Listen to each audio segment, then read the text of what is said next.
Hello and welcome, Peter here, Piotr Fistner. How are you doing, guys? Hello. So, in today's episode I would like to tell you about something which we've experienced yesterday with one PlayStation 5. That's a power supply from PlayStation 5, and we've got another one here installed over there. So customer gave us a PlayStation 5 which was powering on, then reaching on the recovery storage screen about 37% and was dying.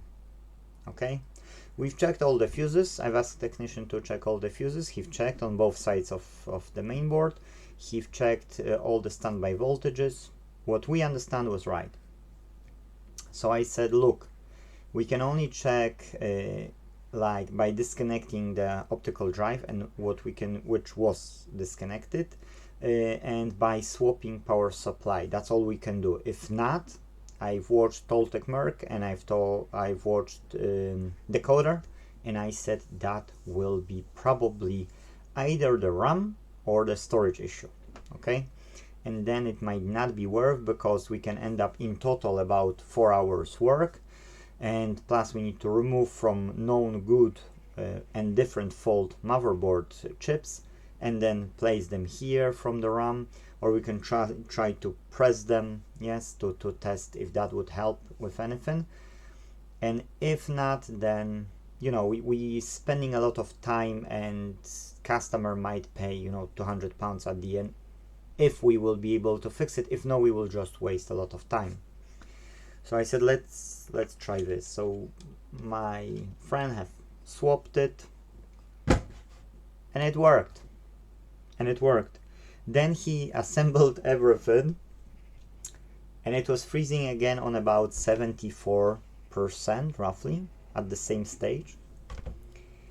Then he disassembled it and left it without, again, optical drive and the fan, and it was back again. So then he assembled it and it was fine. Yes, so there was some glitch probably, but the problem only is that this power supply does give 12.19 volts.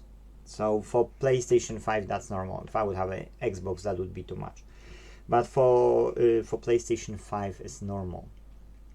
So the question is, why power supply can cause that? Like, there's not enough power. If so, why other game console on the same process at the same stage is fine? I don't know this one. If somebody knows the answer, comment down below, but I thought I'll share it with you, so we've got more knowledge available online. That was a weird one to be true. And this one is a second one, with this board here. This one is a no power, but all the power rails are present, all the fuses are okay. Power supply died originally from that board, and I've replaced it with a second one, and it was blue light of death after about 2 seconds, dying completely.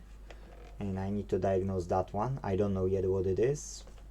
We've checked only power supply, fuses, voltages, and these were fine. Yes, nothing was missing, no shorts. So I will be diagnosing it. If I will find anything interesting, of course I will post some video. I'm trying to post only videos which have meaning, rather than soldering and always the same issues. How many times I can show here HDMI port replacement. Boring, yes. So yeah, so that case was quite.